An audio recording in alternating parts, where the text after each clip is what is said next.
이번 주부터 4주 동안 관계를 통한 회복이라는 제목으로 수요일마다 함께 말씀을 나누도록 하겠습니다. 오늘은 첫 주인데요. 오늘은 하나님과의 관계가 힘드십니까? 라는 주제로 함께 말씀을 나눌 텐데 로마서 8장 말씀을 함께 보겠습니다. 로마서 8장 1절부터 5절 말씀. 로마서 8장 1절부터 5절 말씀인데 우리가 함께 한 목소리로 같이 읽도록 하겠습니다. 함께 읽겠습니다. 그러므로 이제 그리스도 예수 안에 있는 자에게는 결코 정죄함이 없나니 이는 그리스도 예수 안에 있는 생명의 성령의 법이 죄와 사망의 법에서 너를 해방하였음이라. 그 법이 육신으로 말미암아 연락하여 할 수 없는 그것을 하나님은 하시나니 곧 죄로 말미암아 자기 아들을 죄 있는 육신의 모양으로 보내어 육신의 죄를 정하사 육신을 따르지 않고 그 영을 따라 행하는 우리에게 율법의 요구가 이루어지게 하려 하심이니라. 나는 육신의 일을, 영을 따르는 자는 영의 일을 생각하나니. 아멘. 자, 이 세상에는 세 종류의 사람이 있습니다. 여러분들 그림을 보시면은 어떤 그림일지 좀 상상해 가실 것 같은데요. 첫 번째는 하나님과 관계없는 삶을 살아가는 사람입니다. 그러니까 한마디로 이야기해서 하나님과 관계가 깨어진 사람입니다. 그 사람의 특징을 보면은 자기가 자기 삶의 주인입니다. 그러니까 자기가 자기 삶의 주인이고 자기가 왕입니다. 한마디로 자기 마음대로 살아갑니다. 또 물질과 또 명예와 쾌락이 삶의 최고 우선순위에 가 있습니다. 그러니까 물질을 통해서 명예를 통해서 또 쾌락을 통해서 자기 만족을 추구하며 살아가는 사람이 바로 하나님과 관계없는 사람, 또 하나님과 관계가 깨어진 사람이라는 것입니다. 그런데 왜 이런 삶을 살아가는 사람이 있을까요? 그 이유는 단순합니다. 그것은 바로 하나님과의 관계가 깨어짐으로 인해서 하나님과 안에서 같이 있을 때는 하나님이 주시는 평강과 기쁨과 또 만족이 있었는데 그것이 깨어지면서 그 안에 두려움과 또 불안과 공포와 또 공허가 찾아 들어오는 것입니다. 그러다 보니까 그러한 갈증과 두려움을 자신의 힘으로 이겨보려고 하다 보니까 자기가 자기 삶을 컨트롤해야 되고요. 또 자기가 살아있다는 것을 또 자신이 능력이 있다는 것을 나타내기 위해서 세상의 물질과 명예와 쾌락을 추구하게 되어진 것입니다. 자, 근데 이 첫 번째 사람은 그럼 교회 밖에 있을까요? 교회 안에도 있을까요? 예. 원래는 교회 밖에 있어야 되는데, 그죠? 예. 근데 안타깝게도 교회에 와서 예배드리고 하나님을 믿습니다라고 하는 사람들 중에서도 하나님과의 관계가 깨어진 채로 살아가는 사람들이 있다라는 것입니다. 자, 두 번째는 어떤 사람일까요? 두 번째는 하나님과의 관계 속에서 갈등하며 사는 사람입니다. 어떤 갈등을 하고 있을까 하면 두 가지로 한번 제가 정리를 해봤는데, 하나는 하나님의 사랑과 구원을 알지만, 그러니까 하나님의 사랑과 은혜로 구원받았어요. 구원받은 것을 압니다. 근데 구원받고 나니까 죄가 싫어져. 죄를 짓지 않으려고 합니다. 그런데 그 죄를 끊지를 못합니다. 그러다 보니까 교회 와서 예배는 드리고 기도는 하는데 또다시 세상을 향해 나가고 자기 혼자 시간이 되어질 때는 또 죄를 짓고 죄를 탐닉하고 또 자기 욕망대로 살아가는 그런 모습을 자기는 봐요. 그러다 보니까 교회는 오고 신앙인이라고 하지만 늘 죄의식 속에 살아갑니다. 그러다 보니까 또 무력감이 생깁니다. 힘이 없어요. 교회에서 뭘 하라 그러면 내가 뭐 할 수 있겠어? 내가 이런 모습인데, 내가 이런 죄인인데 말은 못하지만 내가 이래가지고 무슨 하나님의 일을 하겠어? 이런 무력감 속에 살아갑니다. 그것이 바로 그 사람에게 있어서 삶의 고통이라는 것입니다. 또 어떤 특징이 있냐면은 하나님의 사랑과 구원을 압니다. 동일하게. 근데 인생의 고통과 두려움 앞에 흔들립니다. 하나님을 믿는다, 하나님의 백성이다라고 알고는 있지만 순간순간 밀려오는 세상의 고통과 두려움 앞에 흔들린다는 것이에요. 그러니까 하나님을 믿으면 믿고 나가야 되는데 그러지 못하고 그냥 다가오는 그 환경에 눈에 보이는 것, 들리는 것에 의해서 마음이 두려워하고 걱정하고 근심하고 살아간다는 것입니다. 그래서 결국은 하나님과의 관계 안에 있긴 있지만 그 안에 늘 갈등이 있고 고민이 있고 고통이 있고 괴로움이 있다는 것입니다. 세 번째는 하나님과의 화목된 관계 속에서 회복된 관계 속에서 행복을 누리며 살아갑니다. 이 사람은 하나님과 친밀한 관계 속에 있기 때문에 그 친밀감 안에서 하나님이 주시는 힘으로 삶의 고통이 밀려와도 또 죄의 유혹이 밀려와도 그것을 당당히 이기며 승리하며 살아갑니다. 자, 이제 여러분한테 물어보겠습니다. 여러분들 이 세 가지 사람 중에서 여러분은 어디에 해당되십니까? 몇 번째 해당되십니까? 한 분을 딱 지적해서 이야기하면은 얘기를 못 하실 것 같아서 넘어가겠습니다. 그렇다면 여러분들이 어디에 해당되고 싶으십니까? 어떤 삶에 해당되고 싶습니까? 세 번째죠. 세 번째. 세 번째라고 이야기를 하시는 거 보니까 첫 번째 아니면 두 번째 같은데요. 자, 그렇다면 이 세 번째 하나님과 합평한 자의 삶을 살기를 원한다고 하셨는데, 그렇다면 어떻게 그렇게 살 수 있을까요? 몇 가지 영적인 원리가 있습니다. 이 원리를 오늘 이 시간에 여러분들이, 짧은 시간이지만 제가 이걸 정리하느라고 참 머리가 많이 아팠습니다. 어떻게 하면 이게 좀 쉽고 짧게 할까 고민을 많이 했는데, 여러분들이 잘 기억하시고 또 마음에 새기시고 또 이 원리를 통해서 힘을 내시고 승리할 수 있기를 바랍니다. 첫 번째 원리는 뭐냐면은 한번 같이 읽어볼까요? 시작. 우리의 정체성을 확인해야 합니다. 로마서 8장 1절 말씀에서 찾았는데요. 한번 읽어보겠습니다. 시작. 그러므로 이제 그리스도 예수 안에 있는 자에게는 결코 정죄함이 없나니. 뭐라고 그랬습니까? 그리스도 예수 안에 있는 자에게는 결코 정죄함이 없나니. 자, 근데 여기서 정죄가 뭘까요? 정죄는 법률 용어입니다. 법률 용어. 법률 용어로서 갚아야 할 빚이 있는 것을 말하고, 또 다른 말로는 받아야 할 형벌이 있는 것입니다. 빚이 있기 때문에 빚을 갚아야 돼요. 그리고 죄를 지었기 때문에 그 죄에 대한 대가를 받아야 되는 것입니다. 그게 정죄예요. 결국은 이 세상을 살아가는 모든 사람들은요, 죄로 인해서 정죄를 받게 되어 있습니다. 그리고 그 정죄의 결과로 우리는 죽게 되어 있고 또 지옥불에 떨어지게 되어 있다는 것이에요. 그래서 이 8장 1절 말씀에서 이야기하고 있는 결코 정죄함이 없나니라는 이 의미가 무엇인지를 우리가 잘 이해를 해야 됩니다. 근데 많은 사람들이 그냥 결코 정죄함이 없나니라고 그냥 단순하게 이해를 하고 가다 보니까 여기서 또 많은 이단들도 나오고요, 잘못된 신앙이 나오기도 합니다. 그래서 오늘 첫 번째로 결코 정죄함이 없나니라는 그 의미가 무엇인지, 그리고 그리스도 예수 안에 있는 자에게는 이라고 말하고 있는데, 그 그리스도 예수 안에 있는 자에게 주어지는 신분이 무엇인지, 이 두 가지를 여러분들이 잘 이해할 수 있기를 바랍니다. 그래서 하나님이 우리를 정죄하지 않으시면요, 그 누구도 우리를 정죄할 수 없다는 말입니다. 그러나 우리는 어떻게 합니까? 여러분도 여러분 자신을 정죄해야 하네요. 정죄합니까? 안 합니까? 어떤 데 정죄를 합니까? 말씀을 들었습니다. 읽었습니다. 근데 그 말씀대로 살지 못했을 때 나도 모르게 내 자신을 향해서 정죄가 올라오는 것이에요. 아까 두 번째 케이스의 사람이 그렇습니다. 하나님이 날 구원하시고 날 사랑하신다는 것을 알아요. 그래서 하나님 말씀대로 살고 싶습니다. 죄를 짓고 싶지 않아요. 싸우고 싶지 않습니다. 미워하고 싶지 않아요. 근데 그게 안 돼요. 또 마음에 혈기가 올라오고 분노가 올라오고 세상에 욕심이 올라오고, 그것을 내가 압니다. 그러다 보니까 그거 스스로 내 자신을 내가 정죄하는 것이에요. 그리고 우리는 또 서로 성도들끼리 또 정죄합니다. 저 사람 왜 저래? 집사가 돼서 권사가 돼서 장로가 돼서 왜 저래? 말은 안 하더라도 우리 스스로 정죄하는 거예요. 근데 보세요. 오늘 말씀에서 뭐라고 말했습니까? 하나님이 어떻게 하신다고요? 결코 정죄하지 않는다라는 것입니다. 근데 마귀는요, 우리의 죄를 이용해서 또 우리는 우리의 죄성으로 인해서 우리 스스로를 정죄하고 있다는 것입니다. 그래서 오늘 첫 번째, 아직 완전히 없어지지 않은 죄의 습관을 우리는, 그 죄의 습관으로 인해서 마귀는 계속해서 우리를 지적하고 또 우리를 송사하고 우리를 고소하고 있습니다. 그래서 그 말들을 우리는 계속 듣고 있는 것이에요. 여러분들은 마귀가 어디 있어라고 할지 모르지만, 여러분들이 어떤 죄를 지은 다음에 그 죄에 대한 죄책감이 밀려올 때 첫 번째로 말하는 자가 누구냐면 마귀예요. 마귀. 사탄이 말하고 있는 것이에요. 야, 네가 장로라고 하면서, 목사라고 하면서, 권사라고 하면서 그렇게 해도 되겠어? 근데 그것이 내가 이야기하는 것 같은데요, 마귀가 자꾸 그런 말을 하면서 우리로 하여금 그 죄에 대해서 죄를 지었다는 것을 드러나게 느끼게 해준다는 것입니다.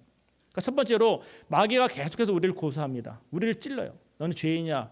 네가 하나님 믿는다고 하는데, 하나님 사랑받았다고 하는데 네 삶이 이래가지고 어떻게 하나님 사랑받은 사람이야? 이런 식으로 계속 찔러요. 그래서 그 말을 듣다 보면 어느 순간 내 마음속에 기쁨과 평강이 상실되어 버립니다. 마귀가 이렇게 우리로 하여금 스스로 정죄하도록, 또 마귀가 우리를 정죄하는 것이고, 두 번째는 아까 이야기했듯이 우리 스스로 우리 안에 죄를 보면서 불안해하면서 나의 행위로 인해서 불안해하면서 걱정하면서 결국은 나를 정죄합니다. 그래서 이 내 안에 올라오는 나를 향한 정죄가 두렵다 보니까, 걱정되다 보니까 어떻게 하느냐, 그 반작용으로 율법을 통해서, 내가 율법을 행하는 것을 통해서 내 안에서 느껴지는 그 정죄감을 떨쳐버리려고 합니다. 그래서 내가 주일날 빠지지 않고 열심히 오면 되겠지, 주일날 올 때는 내가 헌금을 열심히 잘 준비해서 오면 되겠지. 그래서 옛날에 어르신들은 주일에 헌금할 때 다리미를 데려가지고 막 가지고 오셨잖아요, 그죠? 그리고 뭔가 옷을 깨끗하게 입고 오고, 그래서 주일날 와서 헌금 많이 하고 예배 잘 드리고 하면은, 그래 나 예배 잘 드렸으니까 남들이 모르는 이 죄를 지었지만 그래도 하나님은 봐주실 거야. 그러니까 어떤 율법을 지킴을 통해서 내 안에 내면의 그 정죄감을 씻어버리려고 하는 작용들이 우리 안에 있다는 것입니다. 이것이 결국은 마귀가 정죄하는 것이고요, 우리 스스로가 우리를 정죄하는 것이에요. 그리고 이것으로 인해서 여러 부작용들이 나타나고 있다는 것입니다. 성도가 가장 먼저 붙잡아야 하는 것은요, 우리가 하나님 아버지의 자녀라는 정체성을 붙잡아야 됩니다. 여러분들이 하나님과의 관계 안에서 바른 삶을 살기 원한다면은, 그 무엇보다도 내가 하나님의 자녀라는 것, 하나님의 아들, 딸이라는 것을 기억해야 된다는 것입니다. 로마서 8장 14절부터 16절 말씀을 함께 읽어보겠는데요, 한번 함께 읽겠습니다. 시작. 무릇 하나님의 영으로 인도함을 받는 사람은 곧 하나님의 아들이라. 너희는 다시 무서워하는 종의 영을 받지 아니하고 양자의 영을 받았으므로 우리가 아빠 아버지라고 부르짖느니라. 성령이 친히 우리의 영과 더불어 우리가 하나님의 자녀인 것을 증언하시나니. 오늘 말씀해 보면은요, 하나님의 영이 바로 우리 안에서 하나님의 아들을 통해서 하나님의 아들이 되어진다라고 증언하고 있다라고 말하고 있습니다. 무서워하는 종의 영과 양자의 영을 비교하고 있습니다. 우리가 그리스도 안에서 그리스도를 통해서 하나님께 부름 받은 자들은요, 모든 자들이 그리스도의 영을 통해서 하나님의 자녀라는 것이에요. 그래서 우리는 하나님을 아빠 아버지라고 부를 수 있게 되었다는 것입니다. 그리고 그것을 누가 증언해 주느냐? 누가 증언해 준다고요? 성령님께서 증언해 주신다는 것입니다.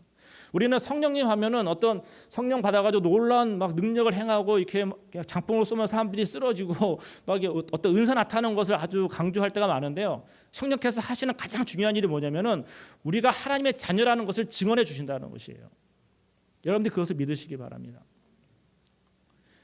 하나님께서 우리를 정죄하지 않으신다는 말은 뭐냐면은 그리스도 안에서 우리를 조건 없이 값 없이 부르셨다는 것이고 우리를 구원해 주셨다는 것입니다.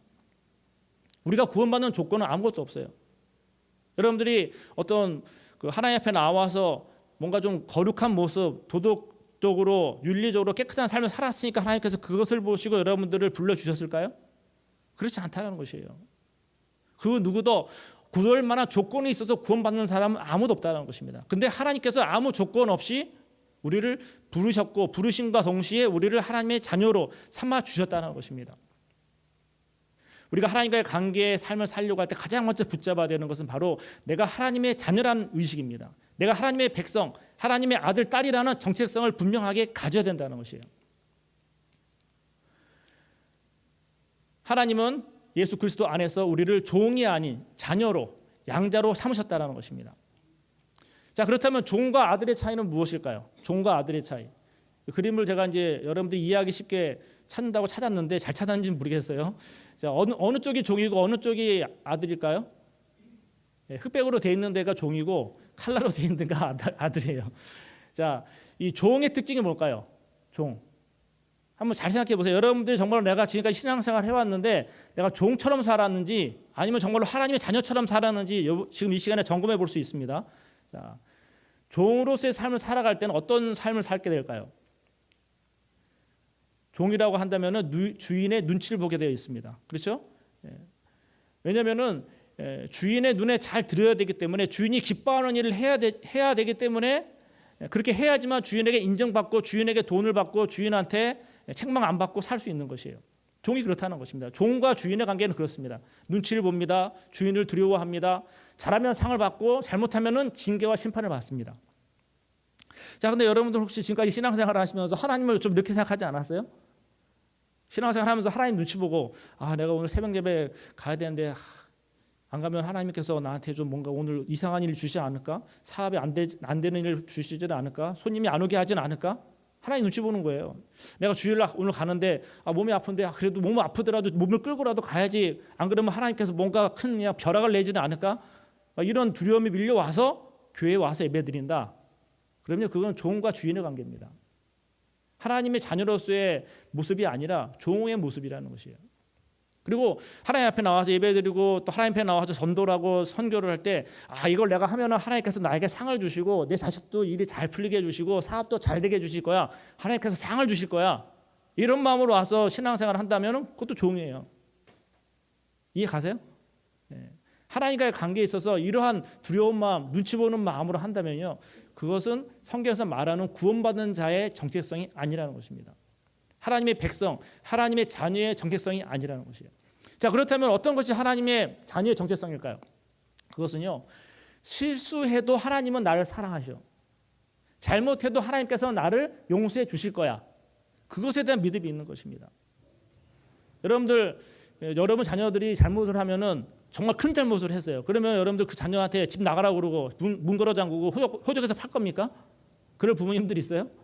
정말 못된 짓을 하면은 그렇게 해도 말을 할 수 있어요. 너 나가라고 할 수 있습니다. 그렇지만 나가라고 해놓고도 이거 어디가 있나, 진짜 나갔으면 어떡하나, 이런 마음이 드는 게 부모의 마음인 거예요. 부모의 마음을 아는 것이 자식인 거거든요. 지금 이제 이 그림에 나와 있는 모습이 그 탕자와 그 아버지의 모습인데요. 탕자가 그 전 재산의 반을 달라고 해가지고 가지고 가서 다 팔아먹고 왔어요. 노느라고. 자, 여러분 같으면 그런 자식이 들어온다 그러면은 사랑하면서 받아주겠습니까? 안 받아줄 거예요? 예. 저 같으면은 열은 받겠지만 어떡하겠어요? 자식인데, 내 자식인데, 내 핏줄인데요. 예. 그래도 그냥 건강하게 살아 돌아온 것만 해도 감사하다. 그러면서 그냥 성질을 냈겠지만 그래도 들어와라 그러고 시켜주고 먹이고 그랬을 거예요. 그게 부모예요. 그게 아버지의 마음입니다. 그것이 바로 하나님께서 저와 여러분을 부르신 관계라는 것입니다. 우리는 하나님을 믿는 그리스도 안에서 구원받은 자들은 하나님의 아들, 딸이라는 것이에요. 그래서 아까 이야기했던 결코 정죄함이 없다는 말은 뭐냐면은 하나님의 자녀이기 때문에, 구원받은 자로 불렀기 때문에 하나님께서 죄를 묻지 않는다는 것이에요. 예수 그리스도를 통해서 그 모든 죄의 대가를 하나님께서 없게 해주셨다는 것입니다. 그리고 이제는 하나님과의 자녀, 부모와 자식의 관계로서의 삶을 살도록 하나님께서 우리에게 그 길을 열어 놓으셨다는 것입니다. 이제 그것이 구원의 길이에요. 그것이 구원의 길. 이해 가세요? 뭐 다 아는 얘기 제가 하는 거라서 여러분들이 이제 뭐 아주 지루하다 할지 모르겠지만 그래도 다시 한번 기억하시길 바랍니다. 그래서 근데 문제는 뭐냐면요, 우리가 다 알고는 있는데 문제는 뭐냐면요, 우리가 우리의 정체성을 불신한다는 것이에요. 나는 하나님의 자녀입니다. 하나님의 백성입니다. 또 하나님의 귀한 아들, 딸입니다라고 찬양할 때 찬양하고 기도할 때 하나님께 부르짖습니다. 근데 기도하다가 찬양하다 정신이 들어가서 다시 정신이 돌아오면요, 그걸 안 믿어요. 다시 그래도 내가 이런 죄 졌는데 하나님, 내가 이렇게까지 살았는데 하나님, 이 나를 봐주실까요 하나님? 그러면서 또 그냥 막 불안하며 걱정하며 한다는 것이에요. 그래서 누가복음 15장 말씀 보면요, 탕자의 비유가 나오는데 15장 18절부터 19절 말씀 한번 읽어볼까요? 시작. 내가 일어나 아버지께 가서 이르기를, 아버지, 내가 하늘과 아버지께 죄를 지었사오니 지금부터는 아버지의 아들이라 일컬음을 감당치 못하겠나이다. 나를 품꾼의 하나로 보소서 하리라 하고. 예. 이게 이제 이 탕자의 마음이에요. 그러니까 한마디로 아버지 전 재산의 반을 가지고 와서 다 탕진하고 이제 돌아가려고 하니까 이제는 도저히 살 수가 없을 것 같으니까 돼지 우리에 사느니 아버지한테 가서 그냥 종으로라도 살면은 먹여주고 재울 거 줄 것 같으니까 이제 다 포기하고 가는 거예요. 그러니까 내가 죄인인 거 인정합니다. 그러니까 이제 뭐 더 바라지도 않고 그냥 품꾼으로 그냥 써주십시오. 그냥 품꾼으로 열심히 일하면 좀 돈 좀 줘주시고, 열심히 일하면 좀 재워주시고, 먹을 거 주시고, 그냥 그렇게만 해도 감사합니다라고 내가 하겠습니다 하고 오는 거예요, 아버지한테. 탕자가 그런 마음으로 왔습니다. 근데요, 이 탕자 이 마음을 하나님의 은혜 안에 구원받은 백성으로서, 구원받은 자녀로 살아가면서도 우리가 이러한 마음, 지금 탕자가 먹은 이 마음을 가지고 살아가고 있다는 것이에요. 혹시 그러지 않아요, 여러분들? 처음에 탕자가 품은 이 생각을 여러분의 정체성으로 잡고 정체성으로 생각하고 살아가고 있지는 않은지 한번 돌아보시길 바랍니다.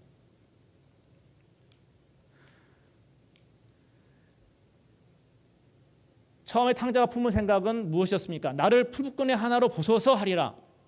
내가 너무나도 큰 죄를 지었기 때문에 그냥 나를 종으로만 삼아줘도, 품꾼으로만 삼아줘도 나는 땡큐입니다, 감사합니다 아버지라고 온다는 것이에요.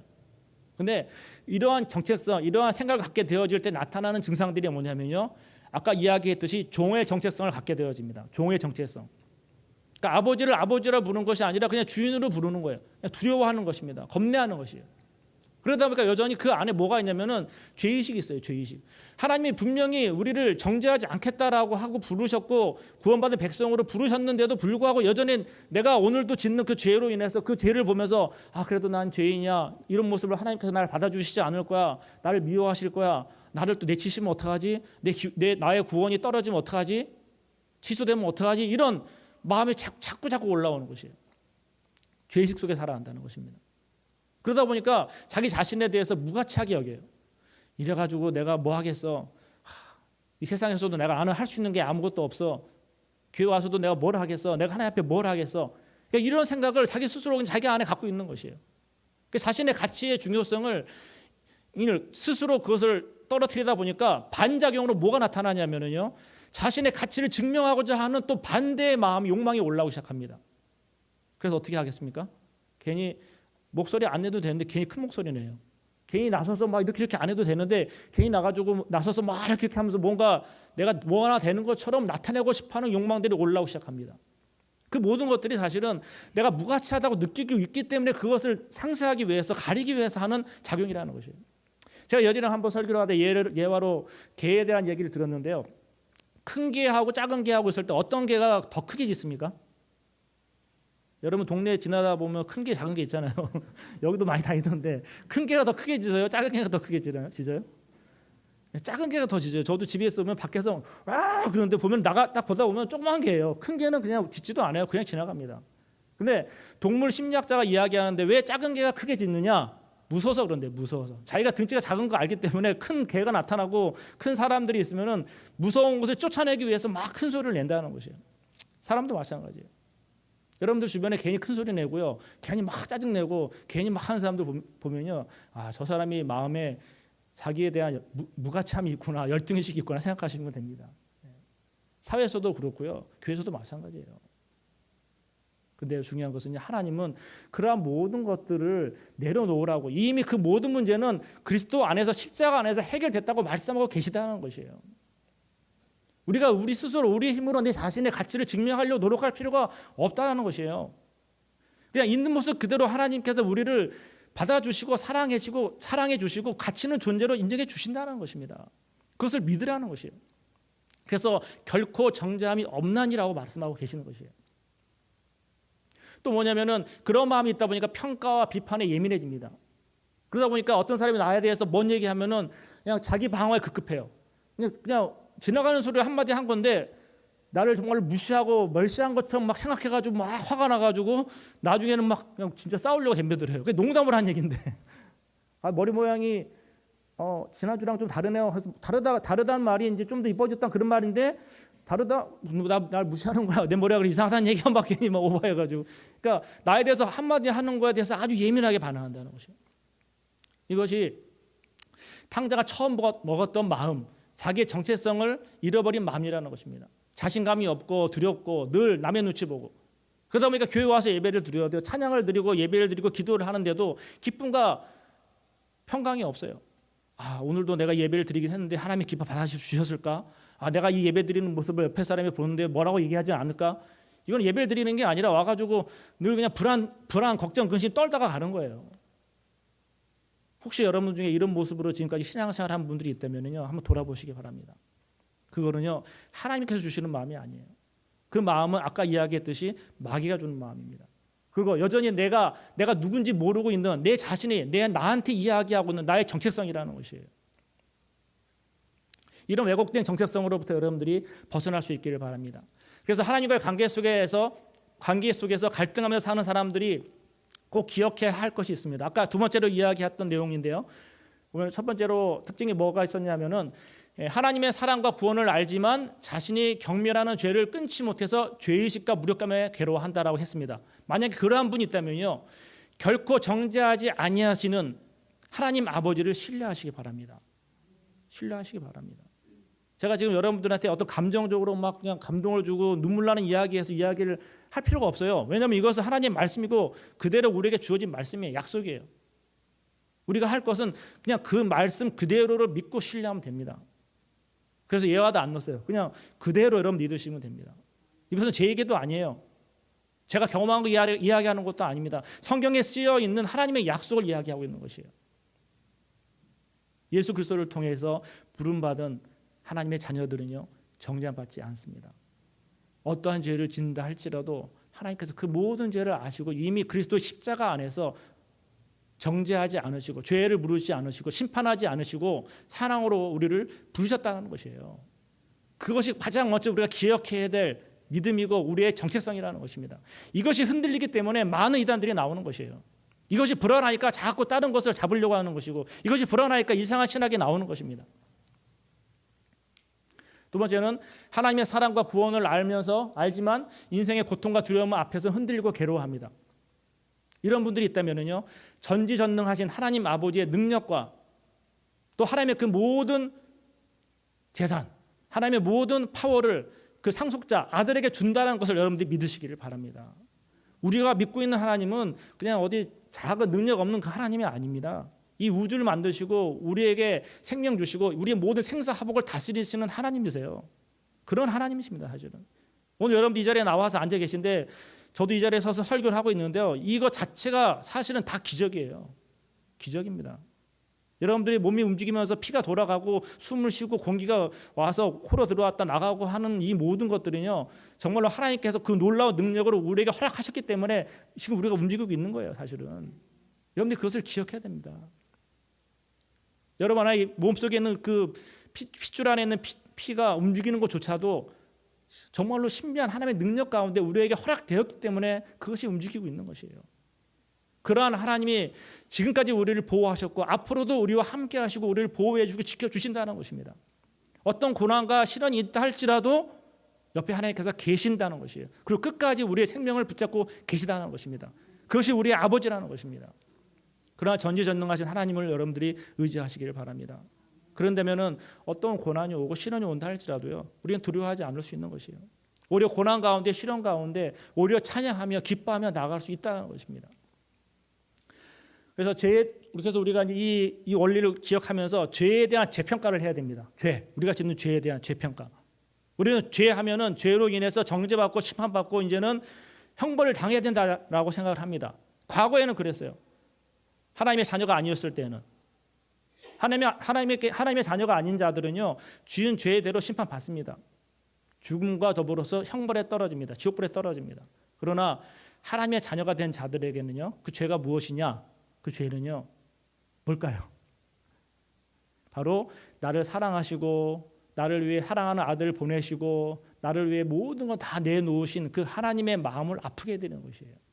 내가 짓는 죄는요, 이 죄 때문에 내가 형벌 받는다, 그것이 아니라 나를 위해서 모든 걸 내놓으신 그 하나님 아버지께 배신 때리는 행동이에요. 하나님께서 나를 위해서 모든 걸 희생하셨는데 그 하나님의 그 희생과 사랑을 내가 한마디로 헌시작처럼 저버리는 것입니다. 여러분 이 말 딱 들으니까 막 괜히 마음에 막 찔림이 오고 막 죄송한 것 같고 눈물이 나고 그러지 않아요? 그게 바로 하나님의 아들이라는, 하나님의 자녀라는, 딸이라는 증거입니다. 죄는 바로 그거예요.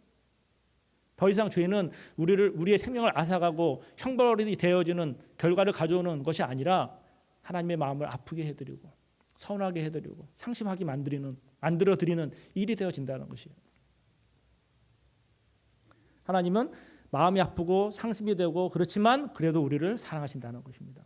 그리고 우리를 정죄하지 않으시고 끝까지 다시 참으시고 인내하시고 그 죄를 이길 수 있도록 그 길을 열어 놓으셨다는 것이에요.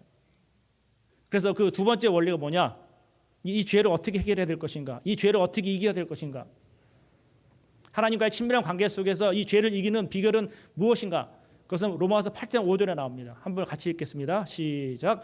육신을 따르는 자는 육신의 일을, 영을 따르는 자는 영의 일을 생각하나니. 뭡니까? 죄를 이기는 길이 뭐예요? 영의 일을 생각하는 것입니다. 아예 뭐 특별한 것이 있을 줄 알았는데 목사님 뭐 별로 특별한 거 아닌 것 같은데요. 별거 아닌 것 같은데요. 정말로 저 말씀이 중요합니다. 육신을 따르는 자는요, 육신의 일을 생각하면서 그 육신의 일을 따라 살아가면서 육신을 따라 살아갑니다. 그러다 죽어요. 근데 영으로서 새롭게 태어난 사람, 하나님의 백성, 하나님의 자녀는요, 영을 따라 살게 되어 있다는 것입니다. 그리고 영을 따라 살아가고 영의 생각을 계속 해 나갈 때 순간순간 올라오는 이 죄를 이기고 나갈 수 있다는 것이에요. 이것이 바로 하나님께서 우리에게 주신 열쇠예요. 능력이라는 것입니다. 캔터베리 대주교 윌리엄 템블이라는 사람이 이런 말을 했습니다. 당신의 종교는 당신이 홀로 떨어져 있을 때 하는 바로 그것이다. 이게 무슨 말인가 여러분 헷갈릴 수 있는데 이 말이 뭐냐면요. 여러분들이 그냥 평소에 아주 편안할 때 내가 늘 생각하고 있는 것. 한마디로 내가 집중하고 좋아하고 관심 갖고 있는 것, 생각하고 있는 것. 그것이 바로 종교라는 것이에요. 그래서 이 영의 일을 생각한다는 이 말은 뭐냐면은 계속해서 순간순간마다 깨어서 영의 일, 성령의 일, 성령께서 무엇을 원하시는지를 계속 묵상하는 거예요. 그래서 찾는 것입니다. 하나님이 무엇을 원하실까? 하나님께서 기뻐하는 것이 뭘까? 이 말씀 속에서 하나님께서 나에게 무슨 말씀을 하실까? 거기에 내 관심을 갖는 것입니다. 거기에 내 초점을 갖고 있는 것이에요. 그럴 때에 죄를 이길 수 있다는 것입니다. 제가 오늘 이 설교를 준비를 했는데 어저께 준비를 마무리하다 보니까 너무 길어가지고 줄이다 보니까 시간이 많이 갔어요. 가다가 이제 정리하고 자려고 딱 시계를 보니까 4시 반이더라고요. 새벽 4시 반, 새벽 예배 가야 되는데 못 왔습니다 오늘. 죄송합니다. 이러면 안 되는데, 죄송하다 말하면 안 되는데, 자유함을 가지면서 하나님 아시자라고 해야 되는데, 근데 참 신기한 게 뭐냐면요, 하나님 말씀을 가지고 고민하고 묵상하는데 피곤하지가 않은 거예요.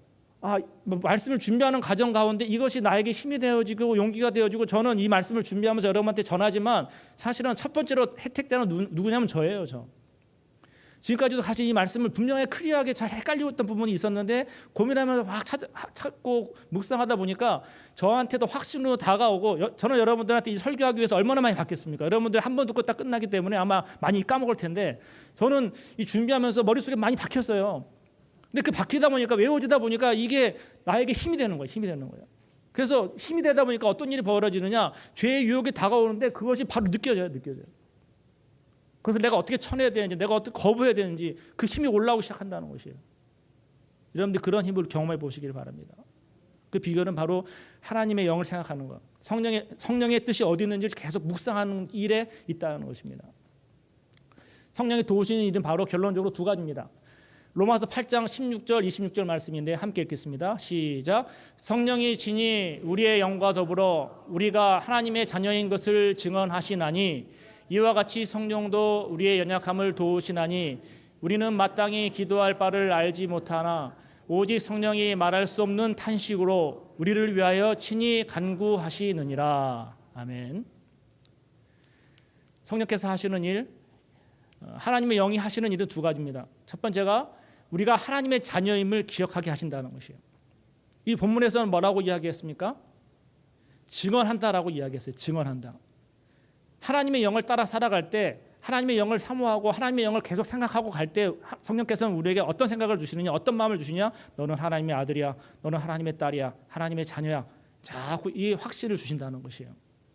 자, 이제 내가 하나님의 자녀예요. 하나님의 아들이고 하나님의 딸입니다. 그 확신이 분명합니다. 그러면 여러분들 어떻게 살겠습니까? 세상에 나가서 세상에 막 유혹들이 다가옵니다. 갑자기 혈기가 올라오려고 합니다. 근데 성령의 생각을 계속 하다 보니까 그 확신이 더 커요. 그러면 어떤 마음이 올라오겠습니까? 막 짜증이 오고 분노가 올라올 때 어떤 마음이 들어오겠어요? 내가 하나님의 아들인데, 내가 하나님의 자녀인데, 나 이런 별것 아닌 일에 내가 화내고 짜증내고 싸워서 되겠어?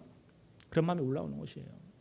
세상에 유혹이 막 다가올 때, 유혹이 막 나를 유혹할 때, 내가 하나님의 자녀인데, 내가 하나님의 아들인데, 내가 이런 유혹에 넘어가서 되겠어? 그런 용기와 힘이 우리 안에서 올라온다는 것입니다. 그것이 바로 성령께서 하시는 일이라는 것이에요. 우리는 성령 받으면 막 방언하고 막 뒤집어지고 막 병도 고치고 그것도 합니다. 근데 가장 중요한 일은 뭐냐면 우리가 하나님의 자녀라는 것, 하나님의 아들, 딸이라는 인식을 분명하게 우리에게 주신다는 것이에요. 증언한다는 것입니다. 여러분들이 그것을 믿으시길 바랍니다. 그 확신 가운데 살아가시길 바랍니다. 그것이 바로 죄를 이기는 비결이에요.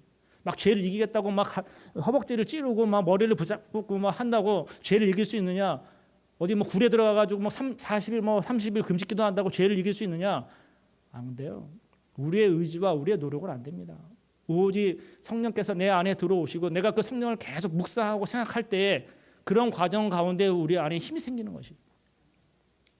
그리고 더불어서 성령께서는요, 우리가 영의 생각을 할 때 우리 안에 오셔서 죄와 싸울 수 있는 힘과 용기를 주신다는 것입니다. 26절 보십시오. 성령께서 우리의 연약함을 아신다는 것이에요. 아신다는 거예요. 그래서 우리를 도와주신다는 것입니다. 죄가 밀려와서 막 넘어지려고 할 때 주님 도와주세요 기도하면요, 힘을 주신다는 것이에요. 이길 수 있도록 도와주신다는 것입니다. 근데 안 하기 때문에, 안 찾기 때문에, 묵상을 안 하니까, 생각을 안 하니까 죄가 막 옵니다. 유혹이 옵니다. 유혹이 오는데 유혹이 오는 것을 계속 봐. 아, 재밌네, 좋네. 그러면서 아, 저 죄인데 저거 나한테 오면 안 되는데, 그러면서 계속 봐요. 그걸 생각해요. 그럼 그 죄가 떠납니까? 더 막 뛰어옵니다. 더 뛰어와요. 그 원리를 우리는 그 생각을 안 하고요, 그냥 아, 하나님 그래도 내가 이 죄로부터 멀어져야 되는데, 죄를 이겨야 되는데 하나님 도와주세요라고 하면서도 계속 그 죄를 바라보고 있고 죄를 생각하고 있고 죄의 귀를 열고 있으면요, 100번 싸워 100번 집니다. 방법은 하나예요. 죄와 싸우려고 막 내 힘으로 하려고 하는 것이 아니라 하나님의 생각을 하고 영의 생각을 하고 말씀으로 돌아가야 된다는 것이에요. 하나님께, 성령께 도움을 요청해야 된다는 것입니다. 그때 성령께서 우리에게 힘을 주시고 더불어서 우리를 위해서 친히 간구해 주신다는 것입니다. 우리를 위해 기도해 주신다는 것이에요. 그래서 하나님과의 관계 회복의 키, 첫 번째는요, 결론입니다. 내가 하나님의 자녀임을 기억하라는 것입니다. 두 번째는 빨리빨리 안 넘어가는데 영의 일을 생각하며 말씀 묵상과 기도를 통해 매일마다 죄와의 전쟁을 선포하고 살라는 것이에요. 많은 이단들이요, 이 죄의 문제에 대해서 구원 받았으니까 더 이상 이 죄의 문제는 건드리지 않아도 돼. 다 구원과 동시에 하나님께서 우리를 정죄하지 않는다는 말씀과 동시에 이 모든 죄는 과거와 현재와 미래의 모든 죄들은 해결되었어라고 이야기해버리고 그 다음에 이제는 열심히 이제 종말의 때를 준비하면서 교회를 위해서 헌신하시고 우리 종파를 위해서 헌신하시고 이렇게 나가요. 이 이단들이 하는 일들이에요. 근데 성경은 그렇게 얘기 안 합니다. 성경은 우리를 하여금 정죄하지 않는다라고 말합니다. 이제는 정죄하지 않는다. 하나님께서 우리의 죄를 정죄하지 않는다라고 말씀하세요. 그렇지만 그 다음에 뭘 해야 되느냐? 하나님의 영 안에서 이제는 죄와의 싸움을 치열하게 싸우라는 것이에요. 전투를 벌이라는 것이에요. 그런데 이 전투는 진 전투가 아니라 이긴 전투라는 것이에요. 내가 싸우는 전투가 아니라 내 안에 계신 성령께서 나를 대신해 싸워주시는 전투라는 것입니다. 그리고 이런 과정을 싸워 나갈 때 어떤 일이 벌어지느냐? 이런 과정을 통해서 우리가 성숙해져 간다는 것이에요. 성화를 이루어 간다는 것입니다. 하나님을 닮아가게 되어진다는 것이에요. 하나님의 마음이 무엇인지 깨달아지게 되어진다는 것이고요. 하나님의 형상이 우리 안에서 나타나기 시작한다는 것입니다. 그렇게 되어질 때 우리가 나타나는 열매가 뭔지 아세요? 평강이에요. 평강. 돈이 없어도요, 사람들이 좀 날 무시해도요, 좀 환경이 좀 힘든 환경 가운데 살아가도요, 마음에 기쁨이 있습니다. 평강이 있고 행복이 있습니다. 사업이 잘 안 돼도요, 하나님이 나와 함께 하신다는 확신이 있고 경험이 있기 때문에, 그 느낌이 있기 때문에, 친밀감이 있기 때문에 내 마음에 감사와 기쁨이 넘쳐난다는 것이에요. 이것이 바로 하나님께서 우리에게 주시는, 하나님 자녀에게 주시는 복이라는 것입니다. 오늘 이 시간에 이 말씀을 좀 마음에 기억하시면서 다시 한번 우리의 삶을 추스리시고 다시 힘을 내서 하나님과의 관계 안에 나아갈 수 있기를 바랍니다.